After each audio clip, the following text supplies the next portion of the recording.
Os esfaqueamentos e assaltos violentos ocorridos recentemente no Rio de Janeiro chamam atenção para o uso de armas brancas e nos levam a refletir sobre o envolvimento de menores por trás destes crimes. O governador Luiz Fernando Pezão fez críticas ao judiciário ao dizer que não adianta a polícia prender e depois um desembargador soltar.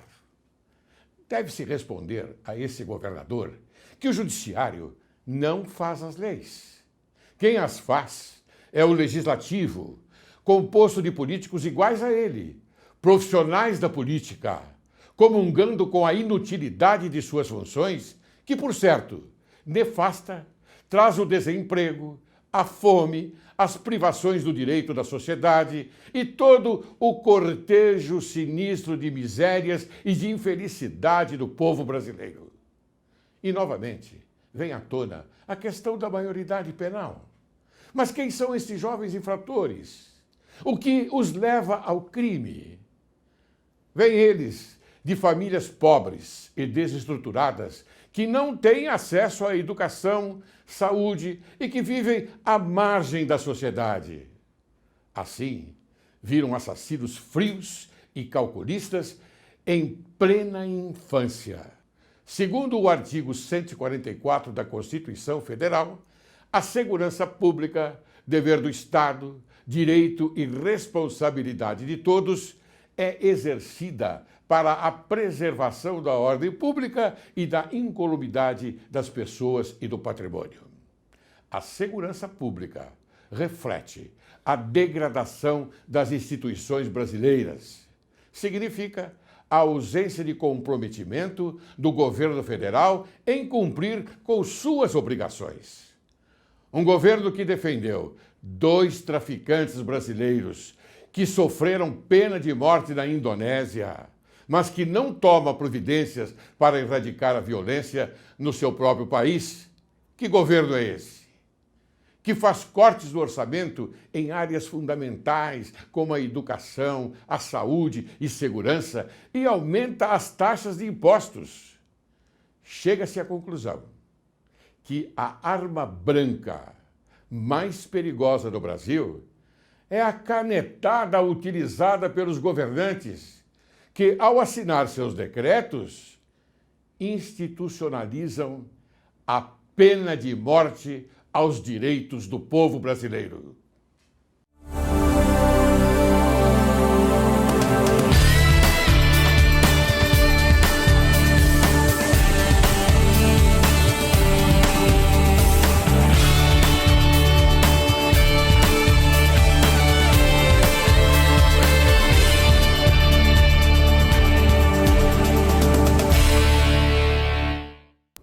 Os magistrados que compõem o Poder Judiciário espelham sua magnificência como cultores do direito, transpondo os pórticos do Tribunal de Justiça na vetustez desse egrégio templo em distribuir justiça, a mais árdua das tarefas, para aqueles que sentem que em suas mãos está a segurança da liberdade individual, a mais sagrada, e o primeiro de nossos bens, o mais precioso patrimônio do homem, a condição primeira de todos os demais direitos e garantias sociais.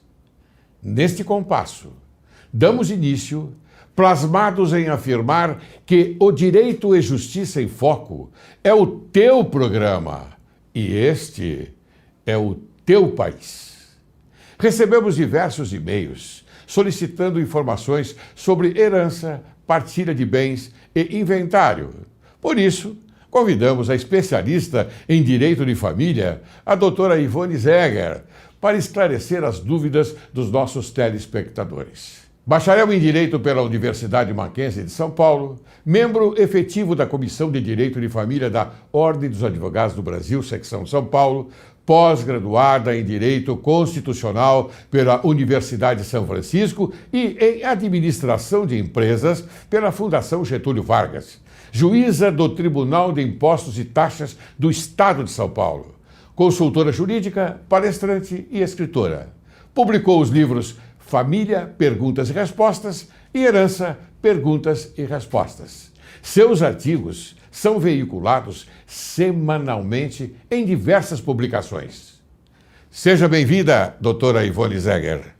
Muito obrigada novamente por esse tão nobre convite. Mas o convite eu tenho que fazer porque chegaram inúmeros e-mails, não é? Solicitando informações a respeito daquilo que você entende bem. Não é? Isso é fruto dos programas anteriores que você, naturalmente, gravou conosco. É verdade. Eu fico muito feliz com isso, porque nós sabemos que quanto mais o público conhece a lei, claro, conhece seus direitos e, óbvio, seus deveres, mais nós do Judiciário, nós que enfrentamos todos os dias este vai e vem de celeumas, de problemas, sim, nós vamos estar... conflitos, né? Conflitos seguros de que nosso jurisdicionado vai saber, vai entender, claro, e vai proclamar seus direitos a todos os cantos. Ivone, de uma forma simples, porque você escreve com uma simplicidade que eu nunca vi igual. E parabéns por isso. Diferente dos advogados. Isso cá entre nós, isso é uma ciência. Claro.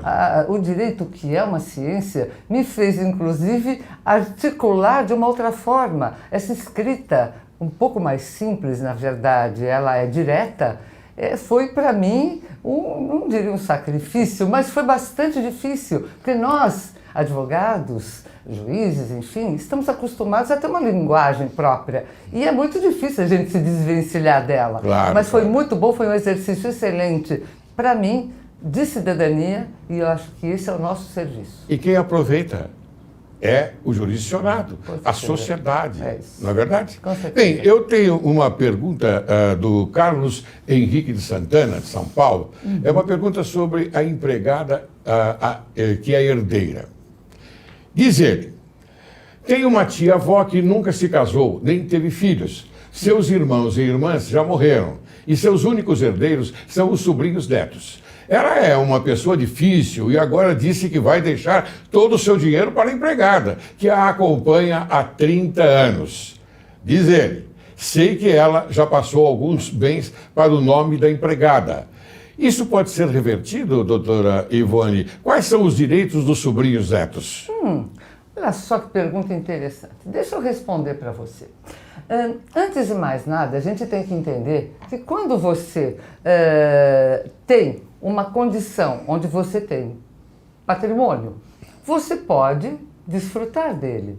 Dependendo da sua condição, se você é casado, se você é solteiro, se você tem filhos, se você tem pais vivos, isto tudo vai fazer uma diferença impressionante em relação àquilo que você vai vir a deixar quando acontecer o seu falecimento. Muito bem, no caso dessa sua tia-avó, pelo que você nos conta, ela é solteira, nunca se casou, nunca teve uma união estável, ou melhor, não tem companheiro, não tem filhos. Pela idade dela, os pais provavelmente já falecidos, portanto, ela não tem aquilo que nós chamamos de herdeiros necessários.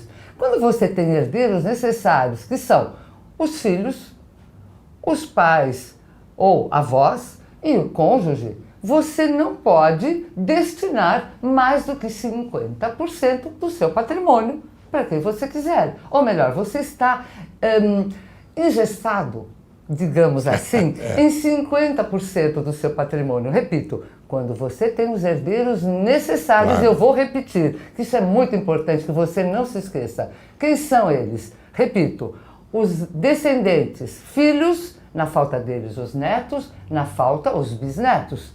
Não há filhos, netos ou bisnetos, passa para outra classe dos necessários. Os ascendentes, quem são? Os pais, na falta os avós, na falta os bisavós. Podem estar vivos os bisavós e não os pais e nem os avós. Muito bem, e sempre o cônjuge. Lembrando, cônjuge é aquele que está casado no civil, tá? Muito bem, se você tem esses herdeiros necessários, você só pode dispor de 50%. A sua tia-avó, pelo que consta na sua questão, ela não tem nenhuma dessas pessoas. Mesmo que ela tenha irmãos, os irmãos já são colaterais. Claro. É o primeiro grupo de colaterais. E os colaterais não são herdeiros necessários. Portanto, a sua tia-avó pode deixar tudo. Na verdade, ela pode deixar 100% para quem ela quiser. Se ela não fizer testamento, claro, vai vir na sequência natural os colaterais, que serão, em primeiro lugar, os irmãos, tá? Sim. Em seguida, os sobrinhos e os tios. Em seguida, um na falta do outro, tá? E em seguida, os primos chamados de primeiro grau, que são, nós, juridicamente falando, está na linha do quarto grau. Mas, na verdade, aquele que vocês chamam, nós chamamos de primos irmãos. E para aí. Significa o seguinte, claro, sobrinhos netos também, sem esquecer que esse também é o quarto grau. Portanto, se ela tem parentes colaterais, na verdade, ela pode destinar 100% para quem ela quiser se fizer um testamento. Se ela não fizer só com testamento, né? Mas só com testamento. Porque se ela não fizer, na linha da vocação hereditária, vai passar imediatamente para aqueles colaterais que eu acabei de comentar com você, ok? Quer dizer que nesse caso específico, então, é somente com o testamento. Só com o Caso testamento. ela não tenha feito o testamento, naturalmente se reverterá a esses sobrinhos netos uma parte do patrimônio. patrimônio. Agora, como ela já fez, pelo que ele comenta, doação já para a empregada, ela pode, não vai acontecer nada. Ela pode dispor do patrimônio porque ela não tem os herdeiros necessários. Claro. Muito bem. Entendeu? Está certo? Ótimo. Vamos seguir adiante. Então, eu tenho mais perguntas. Vamos lá. Porque o que eu fiz? Ao invés de responder as perguntas por e-mails, não é, e mandar para você, eu preferi que você viesse aqui, não é, porque assim a gente dá a resposta direto ao telespectador. E atinge um número grande de pessoas que têm esse tipo de dúvidas. Claro. Muito bem. A Aparecida Pereira de Mauá quer saber se promessa vale alguma coisa. Olha só. Vamos ver o que ela diz. Durante muito tempo, cuidei de minha vizinha, que foi abandonada pelos filhos. Cheguei até lá, não é, a ajudá-la a pagar despesas médicas. Ela me prometeu que quando morresse deixaria sua casa para mim. Depois de sua morte, porém, os filhos se recusaram a me dar a casa. Posso entrar na justiça contra eles? Olha a pergunta que ela faz. Olha, Aparecida, deixa eu te contar uma coisa. Os filhos, como eu disse na pergunta anterior, são herdeiros necessários, mesmo que eles não visitem essa senhora, sua amiga, mesmo que eles estejam morando em outro país e nem deem atenção para o pai, a mãe, enfim. Os filhos, independente da condição desses filhos, sempre serão filhos. E outra, com a Constituição de 1988, que é a nossa atual Constituição, todos os filhos são iguais, mesmo que eles tenham sido, filho adotivo, filho que aconteceu através de uma relação de um dia. Todos eles são filhos e têm os mesmos direitos. Tanto filhos dentro do casamento, quanto, portanto, fora do casamento também. Muito bem. Neste caso, Aparecida, esta promessa que essa senhora fez a você, e você realmente foi uma pessoa espetacular, especial, mesmo assim... Ajudou até a pagar despesas médicas. Olha só, de uma benevolência, enfim, é alguma coisa que realmente nos chama a atenção. Só que, infelizmente, como ela não procedeu aquilo que juridicamente nós precisamos ter atenção, por isso que nós conversamos e explicamos a você, através do programa, através dos livros, você precisa saber. O que acontece? Como ela não fez um testamento, e essa seria a única forma dela deixar essa casa para você, desde que esta não fosse a única casa, ou o único patrimônio que ela tem, porque, caso contrário, os filhos iriam reclamar. Ela não pode destinar, como ela tem herdeiros necessários, que são os filhos, ela só poderia destinar 50% do patrimônio que ela tem, que poderia ser uma casa, um carro, uma poupança, um terreno. Se este conjunto de bens, ela faz um testamento e destina um bem, um patrimônio para uma pessoa, ela só não pode esquecer que os herdeiros necessários, neste caso, os filhos, terão direito a pelo menos os outros 50%. Mas, Aparecida, no seu caso, realmente como nada foi feito, você não poderá fazer nada. Está bem, Aparecida?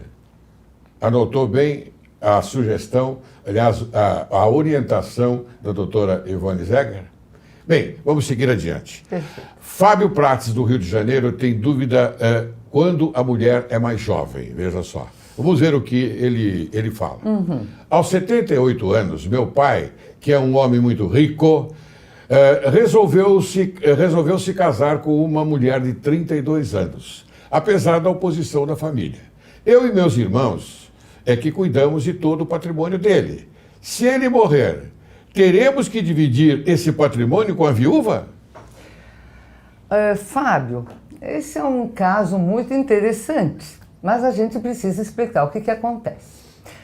A lei, o Código Civil, ele determina o seguinte: quando alguém com mais de 70 anos pretende se casar, ele só pode se casar com a separação obrigatória de bens.